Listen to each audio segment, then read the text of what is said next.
Certainly, everybody's talking ESG these days. We're seeing it everywhere on company websites and annual reports, social media for sure, newsletters, and even a few commercials.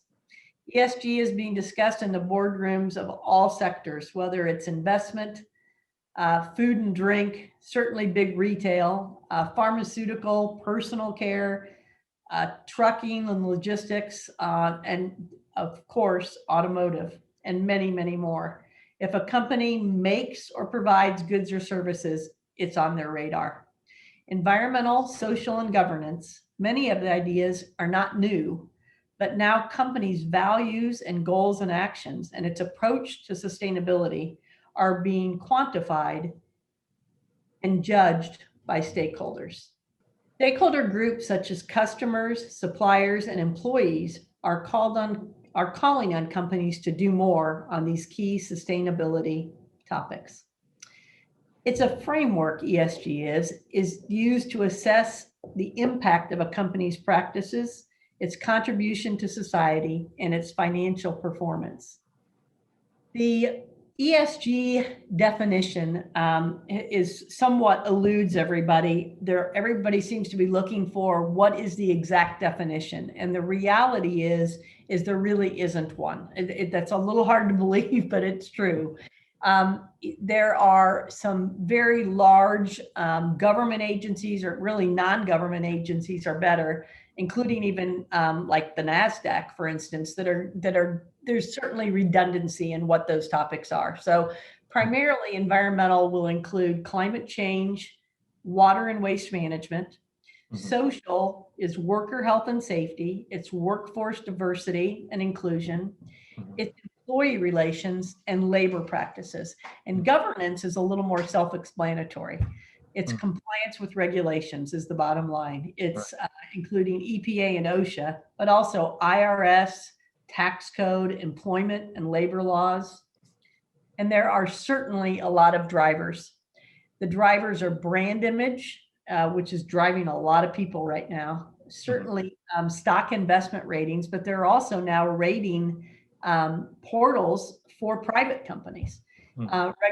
Regulatory compliance will always be a driver, and a lot of non-government organizations are going to be a driver, certainly industry standards, and companies' own corporate vision and values and goals. Among ESG factors viewed as having financial relevance, though, to stakeholders, especially important seems to be climate change. And what's changed is what everybody is asking. Well, on January 20th, one really big thing changed. The Biden-Harris plan came out. It's regarding clean energy revolution and environmental justice.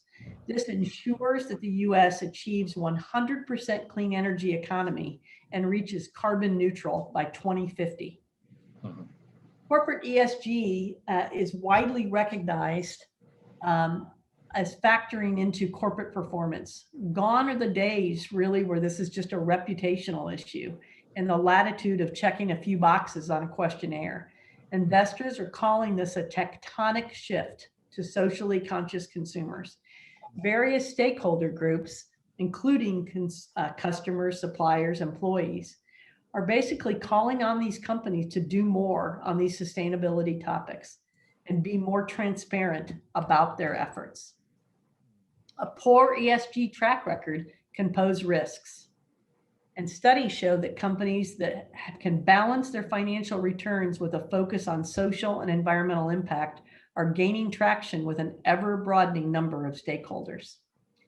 So again, what's changed, right? So ESG metrics have been tracked for some companies for as long as 10 years.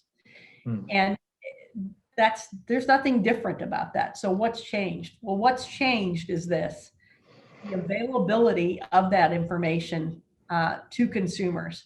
Tracking the data is not new, but the availability of that information at the click of a mouse is new.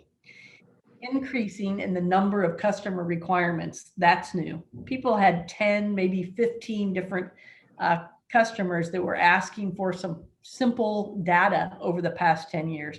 That's changed. We've had clients that said it's 2- and 3-fold just in the past year.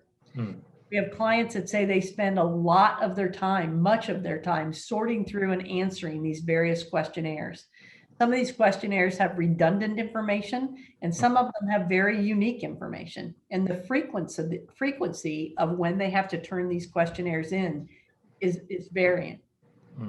The other thing that has changed dramatically over the past few years is the increase in ESG ratings and ranking. This used to be only on the playing field for public companies, but it's now making its way into private sector. Many outlets for public and private companies are out there rating companies. Reporting is still very much in its infancy stage, and there's a need for standardization on the approach and the fully transparent methodology and criteria. And we're going to see that change a lot over the next 5 years. Private companies for so long weren't used to pulling this data into the public domain, but they must change to build goodwill. Stakeholders are looking to see how seriously companies are taking these commitments. Another really significant change, and for a big OEM, Japanese OEM, this has literally happened in the past 10 weeks, is the reduction efforts. And instead of just a request that's been on the questionnaire for the past 8, 10 years, whatever it may be, there's a transition to a requirement. Actually saying that rather than, hey, we'd like to see you try to reduce in areas where feasible, they're coming in saying you will change to 2% reduction in your carbon footprint or whatever other footprint they're interested in. Or now, these tier twos, again, where tier 1 and tier 2 suppliers were just tracking their data and making reductions where they needed to. Now the requirement for a specific reduction percentage and supporting documentation